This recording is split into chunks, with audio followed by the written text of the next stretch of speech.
There's no feeling more intense than starting over. If you deleted your homework the day before it was due, as I have, or if you left your wallet at home and you have to go back after spending an hour in the commute. If you won some money at the casino and then put all your winnings on red but it came up black.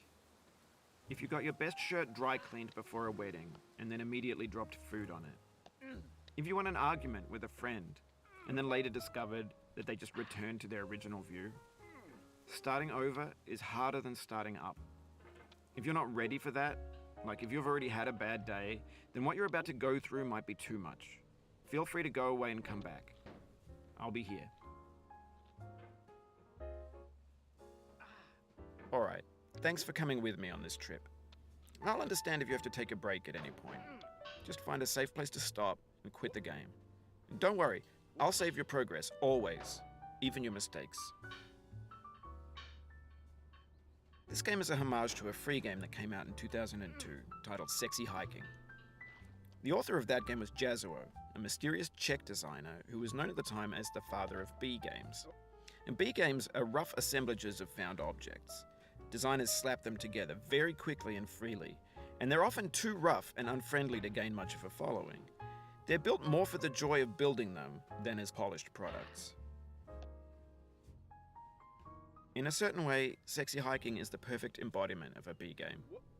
It's built almost entirely out of found and recycled parts, and it's one of the most unusual and unfriendly games of its time. In it, your task is simply to drag yourself up a mountain with a hammer. And that act of climbing, in the digital world or in real life, has certain essential properties that give the game its flavor. No amount of forward progress is guaranteed. Some cliffs are too sheer or too slippery. And the player is constantly, unremittingly in danger of falling and losing everything. Anyway, when you start Sexy Hiking, you're standing next to this dead tree that blocks the way to the entire rest of the game. It might take you an hour to get over that tree, and a lot of people never got past it. You prod and you poke at it, exploring the limits of your reach and your strength, trying to find a way up and over. And there's a sense of truth in that lack of compromise. Most obstacles in video game worlds are fake. You can be completely confident in your ability to get through them once you have the correct method or the correct equipment or just by spending enough time. In that sense, every pixelated obstacle in Sexy Hiking is real. The obstacles in Sexy Hiking are unyielding, and that makes the game uniquely frustrating. But I'm not sure Jazuo intended to make a frustrating game. The frustration is just essential to the act of climbing, and it's authentic to the process of building a game about climbing. A funny thing happened to me as I was building this mountain. I'd have an idea for a new obstacle, and I'd build it, test it, and it would usually turn out to be unreasonably hard. But I couldn't bring myself to make it easier. It already felt like my inability to get past the new obstacle was my fault as a player rather than as a builder. Imaginary mountains build themselves from our efforts to climb them, and it's our repeated attempts to reach the summit that turns those mountains into something real.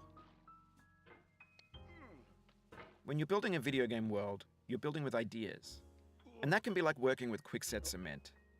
You mold your ideas into a certain shape that can be played with, and in the process of playing with them, they begin to harden and set until they're immutable, like rock. And at that point, you can't change the world. Not without breaking it into pieces and starting fresh with new ideas. For years now, people have been predicting that games would soon be made out of prefabricated objects, bought in a store and assembled into a world.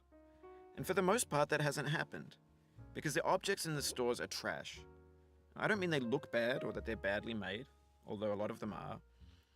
I mean they're trash in the way that food becomes trash as soon as you put it in the sink. Things are made to be consumed and used in a certain context, and once the moment is gone, they transform into garbage. In the context of technology, those moments pass by in seconds. Over time, we've poured more and more refuse into this vast digital landfill that we call the internet. It now vastly outnumbers and outweighs the things that are fresh and untainted and unused.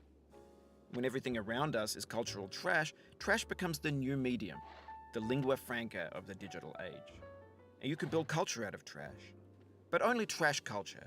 B games, B movies, B music, B philosophy. Maybe this is what digital culture is. A monstrous mountain of trash, the ash heap of creativity's fountain. A landfill with everything we ever thought of in it. Grand, infinite, and unsorted. There's 3D models of breakfast, Gen X's fanfic novels, scan magazines, green screen Shia LaBeouf, banned snuff scenes on LiveLeak. Facebook's got lifelike bots with unbranded adverts and candid shots of Kanye and Taylor Swift mashups, car crash epic failed GIFs, Russian dashcam vids, discussions of McRibs, discarded, forgotten, unrecycled, muddled, rotten, untitled. Everything's fresh for about 6 seconds, until some newer thing beckons, and we hit refresh. And there's years of persevering, disappearing into the pile, out of style, out of sight. In this context, it's tempting to make friendly content that's gentle, that lets you churn through it but not earn it.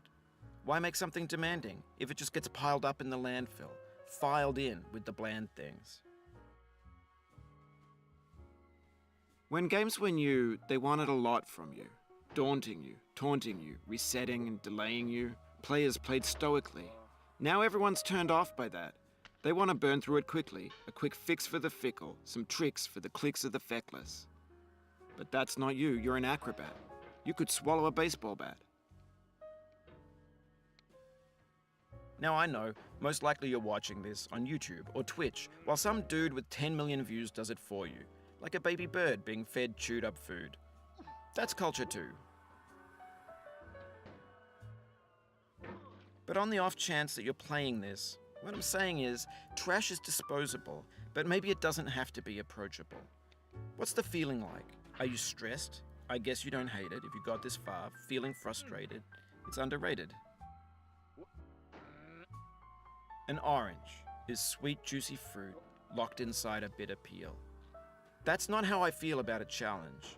I only want the bitterness. It's coffee. It's grapefruit. It's licorice. It feels like we're closer now. Composer and climber, designer and user. You could have refused, but you didn't. There was something in you that was hidden, that chose to continue. It means a lot to me that you've come this far, endured this much. Every wisecrack, every insensitivity, every setback you've forgiven me is a king.